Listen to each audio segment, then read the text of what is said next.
Hi guys, I'm Keely Mahan. And I'm Ella Goforth. And welcome back to Chatterbox. So for a quick recap, this is for our capstone project for GoCast, but we hope to continue it after our project is done. Again, if you're in high school, the podcast will be linked into the announcements. And then for any adult out there, we will be posting it on other social media platforms. Yeah.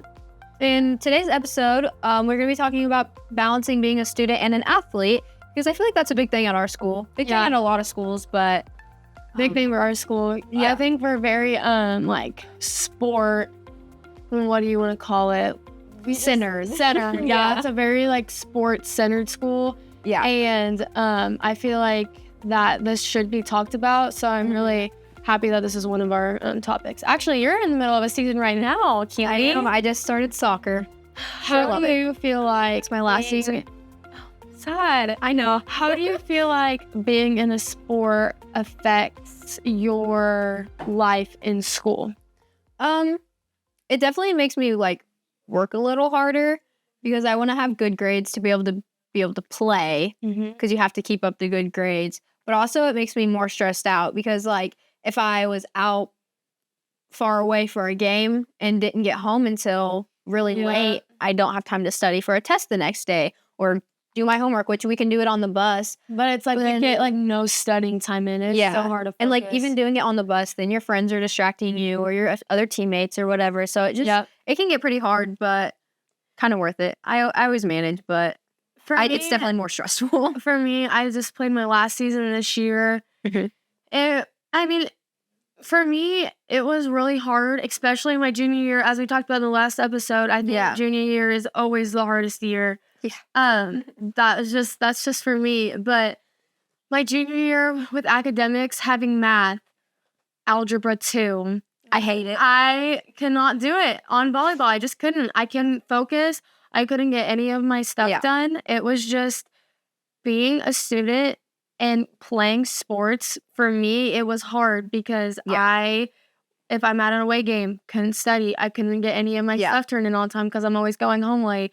Especially when I have to work throughout the week. I get done with the sport and then I have to work. And then it's I have no time for my extra homework. Yeah. And I feel but also being on the field for me, it's a kind of a stress reliever, getting to run around and breathe in some fresh air. Oh, I bet. This is outside. Yeah. It definitely relieves it all. And then once it's done, it's everything comes crashing back down. I'm I have this assignment, that assignment. After I get done with the game and I go sit down, I'm man, back to school. I just got done with it an 8-hour day. Now we're doing more. So, and I saw this TikTok video and it was me thinking about how I have to balance going to school for 8 hours or whatever, and then practice, and then working right after practice until 10 o'clock, and then turning in your essays and your homework. And it's at midnight. It's it's exhausting really, but so hard to keep up with. Our next guest that we're pulling in is going to be an expert at what we're talking about. So we are going to get him in. Cut! Okay, hi. Do you want to just introduce yourself and what you do and some questions? Absolutely. Well, thanks for having me on today. My name is Will Christian. I'm the activities director at Lebanon High School and the head football coach, and super pumped to be on your podcast today. Yeah, we're excited to have you. It's going to be good. Okay, for our first question, do you think that athletes feel more stressed about school than students that aren't included in sports or activities? I think that there's certainly potentially a little bit more stress on an athlete. Mainly because of the fact that they are managing more. And so, that adds a little bit of stress. I also think that potentially there's a little bit more stress on an athlete because of the fact that there's another accountability group, whereas their coach potentially is, monitoring academic status and improvements. And so that added pressure could potentially add stress on them as well. Now, I will say that I think all of that is positive stress because it certainly, I believe, increases the success rate or productivity in that academic setting. Yeah, we were talking about stress because Me and Keely's in a sport right now. She's in soccer, and I just got done with my last season of volleyball, and we were just talking about like how school and sports are extra stressful because it's like, let's say you're going on an away game and then you have homework. Then it's like you can't get any of the homework done because of like you're trying to play. And then on the way back from the game, on the bus ride, you can't even focus because I feel like I can't get my work done. I just feel like it's so much stress, especially with like math or where you have to use a Chromebook that involves Wi-Fi. I feel like it's a lot when you're trying to play a sport for me and having homework after getting done with the 8-hour day of school. Without question. Here's the beautiful part about it, though, is that for that particular athlete, they are really getting a really good taste of what it's going to be like at the next level. For example, they go to college. Oftentimes, a college student is going to work. Maybe that college student's going to do collegiate athletics. Maybe that college student's going to be in a sorority or fraternity.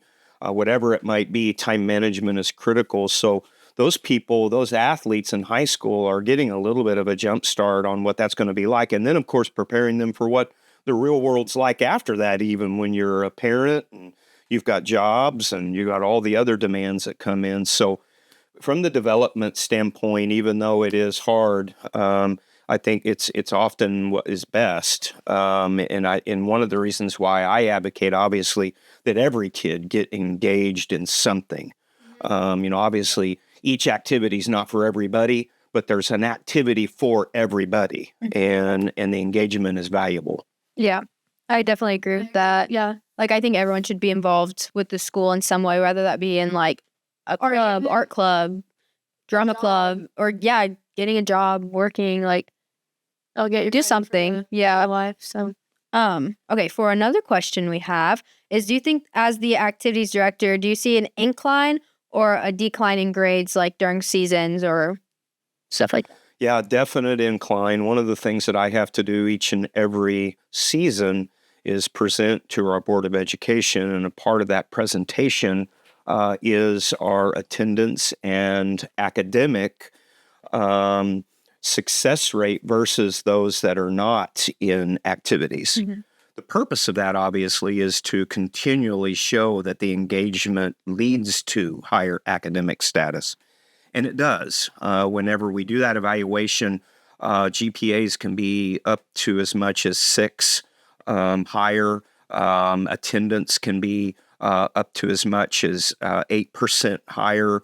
And so there is definite data that supports kids that are involved in activities doing better in the classroom and also doing better in coming to school, just being engaged in that.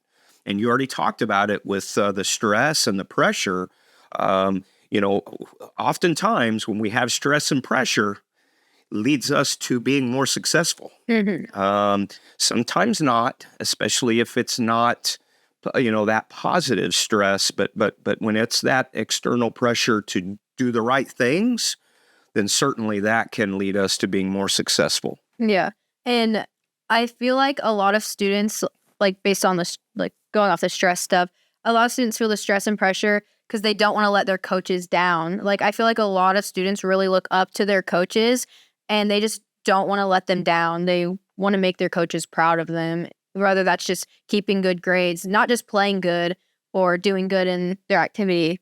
That's like, a lot of stuff. I also think like with what you said with the incline, I think it's also to do with coaches and then making sure they're getting good grades because of also just like family life. Like that stress, I feel like is positive stress and it teaches everybody for the real life because then you're going to have family stress and still job stress. So I feel like that's good too because, I could see that incline during things like making sure you are getting good grades and being a good athlete because then you are a good student athlete. Yeah. Like that's what everyone wants to be. And even if you're not an athlete, you're good at what you do. Like everyone wants to make someone proud. So when you are doing those positive things, that makes your mental health go up because you're feeling better about what you're doing with friendships and with your activities that you are doing. So I do agree with that. Yeah. Yeah. Okay, so our last question is, in your opinion, what are some tips to be a successful student athlete and maintain a good mental health? Yeah, absolutely. Well, I mean, the first step is to get involved. We've already talked about that. And no matter what it is, anything, get involved. Then after that, the main tips are that student athletes, for positive mental health, they need to be able to manage time. They need to be coachable in how to do that. And they need to learn how to prioritize. In order to have more on your plate, you've got to be able to prioritize how I'm going to attack that. Otherwise, things are going to start to overflow off your plate, and that's when that negative stress can come in. Those things are oftentimes taught within those team structures. Oftentimes, coaches will teach, along with, you already had the counseling department on. There's strategies within that. There's strategies that are taught in the classroom sometimes and how to do that. And then sometimes it's just experiencing it, right? So in other words, I go in and let's say that maybe my first test I don't do very good, or maybe I don't turn in a couple of things, and I get my rear end chewed, and maybe my grade's not what it needs to be at that point, and we make adjustments, right? I mean, oftentimes that's what life's all about. Is it's less about I've got this whole tip sheet, but yet I experience it, and then I create my tip sheet. Because that's really what is all about, in my opinion, being successful, is that I do something, I experience something, and then I learn from it and I make the appropriate adjustments from that. And I think that that's the beautiful part about, being in activities and handling the rest of what's going on, and we got a lot of kids that not only do they do the sport, but they also work.